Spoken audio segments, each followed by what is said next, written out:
छठा मित्रविंदा थी। कृष्ण जी की बुआ राजदेवी, एक बुआ थी राजदेवी, वो उज्जैन के राजा के साथ उनका विवाह हुआ था।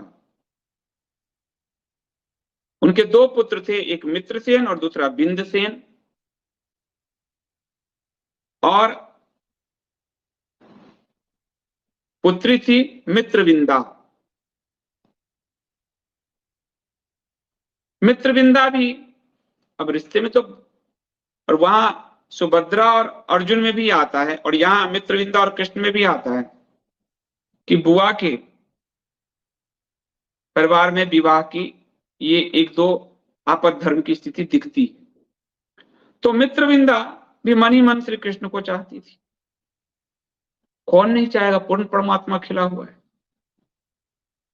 तो उनका स्वयंवर रचाया गया था। अब स्वयंवर में बुआ, अपने घर के लड़के को तो बुलाया नहीं जाएगा स्वयंवर में, तो लेकिन श्री कृष्ण ने मन ही मन मित्रविंदा की मन स्थिति को समझा और अर्जुन के साथ पहुंच गए और बैठे रहे। मित्रविंदा ने सारे राजाओं को ठुकराकर उनके गले में जयमाला डाल दी। दुर्योधन भी वहां पहुंचा था। दुर्योधन आदि ने कहा ये क्या हो रहा है, ये क्या कर रहे हो। राजा से कहा और अन्य राजाओं ने कहा कि तुम्हारे मामा का लड़का यदि तुम्हारी कन्या ले जाएंगे तो लोग निंदा करेंगे, इसमें विवाह नहीं होता। तो ये आपद धर्म की स्थिति है श्री कृष्ण और मित्रविंदा की, कि तुम्हारे मामा का लड़का से तुम कैसे विवाह कर सकते हो। मित्रसेन भी अपनी बहन को समझाने लगा कि बहन ये नहीं संभव है। लेकिन श्री कृष्ण ने फिर मित्रविंदा को हाथ पकड़ के अपने रथ में बैठा लिया और शंख बजाते वहां से चले गए। राजाओं ने अटैक किया, भगवान ने सबको परास्त किया, अर्जुन और भगवान ने, और द्वारका पहुंचकर मित्रविंदा से विवाह किया। असल में पूर्ण परमात्मा के सामने श्री कृष्ण को यदि आप सिर्फ पुरुष मान लेंगे, एक पुरुष, तो आपको लगेगा कि ये विवाह तो जायज नहीं है हिंदू समाज में। लेकिन वो नर नारायण, अर्जुन और कृष्ण नर नारायण अवतार हैं और वो उनकी लीला है। यानी पूर्ण समर्पण में कोई बाधा नहीं। भक्ति कोई भी कर रहा हो, परमात्मा उसका है, वो अपने भक्त का है। ये दो तीन आपद धर्म की स्थिति है।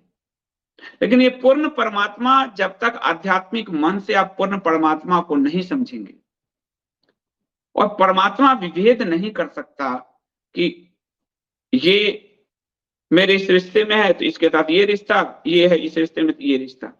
जब उस पूर्ण परमेश्वर से दुर्योधन और अर्जुन दोनों ही सहायता मांगने पहुंचे, तो उन्होंने ये नहीं कहा कि मेरे बुआ का लड़का है अर्जुन तो इसको दूंगा मैं, और तुम भी हो तो तुम थोड़े दूर से हो तो तुमको नहीं दूंगा। जो भी सहायता मांगेगा परमात्मा उसको देंगे। और इसलिए उन्होंने रखा विकल्प कि हमारी अच्छौनी सेना या फिर मैं निहत्था में। अर्जुन ने मैं चुना, निहत्था भगवान को चुना, उसने अच्छौनी सेना चुना। तो परमात्मा और भक्त और भगवान के बीच झीनी सी दीवार भी नहीं रहती। इसलिए जो रास है, रास लीला या फिर वस्त्र हरण प्रसंग आज का मानव नहीं समझ सकता, क्योंकि वो भौतिक धरातल पे स्त्री पुरुष ही समझता है। वो आत्मा और परमात्मा नहीं समझता। आत्मा उस परम तत्व में विलीन हो जाना चाहता है, और वहां जरा सा भी अवरोध पूर्ण समर्पण में बाधा है। जरा सा भी अवरोध। आधुनिक समय में मीरा ठाकुरानी थी, छत्रानी थी, राज परिवार से थी, लेकिन पूर्ण समर्पण वो बेहोशी बदहवासी की तरह नाचती चली गई। लोकलाज सब त्यागा, तब भगवान में वो समर्पित हो पाए, उनकी मूर्ति में वो समा गई। तो मित्रविंदा की कथा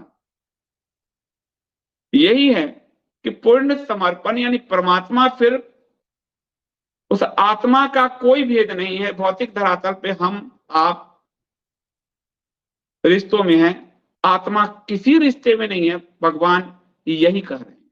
ये आपद धर्म की स्थिति है। तो इसलिए आप उसको अप्लाई मत कीजिएगा, क्योंकि कृष्ण होने के लिए गोवर्धन कानी उंगली पे उठाना पड़ेगा, और कृष्ण होने के लिए महाभारत रचना पड़ेगा, और कृष्ण होने के लिए नरकासुर जैतों का वध करना पड़ेगा। कृष्ण होने के लिए द्वारका नगरी बसानी पड़ेगी। कृष्ण होने के लिए शिशुपाल वध करना पड़ेगा।